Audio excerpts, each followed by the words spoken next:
Meet pois pihaan, sua halva vielä katsoa! Ei kun kännykkä menee nyt pois.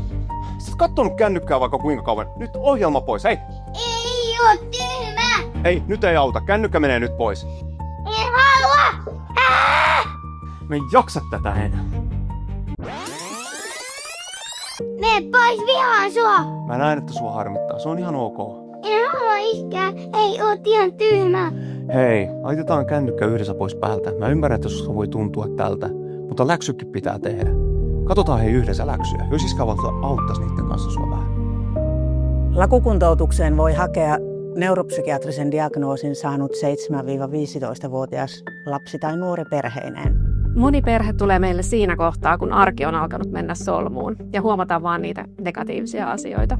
Me harjoitellaan vanhempien kanssa sitä, että miten säädellä lapsen tunteita yhdessä ja miten tärkeää on sanottaa tunteita ja ajatuksia siinä arjessa ääneen.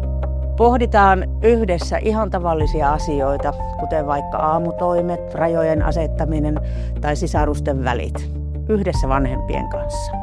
Me tehdään yhteistyötä lapsenverkostojen kanssa, jotta esimerkiksi koulunkäynti olisi vähän helpompaa. Lakuperhekuntoutuksessa Aamuksen työntekijät tulee perheen luokse. Mietitään, että minkälaiset tavat ja keinot sopii just teidän arkiympäristöön ja teidän perheelle.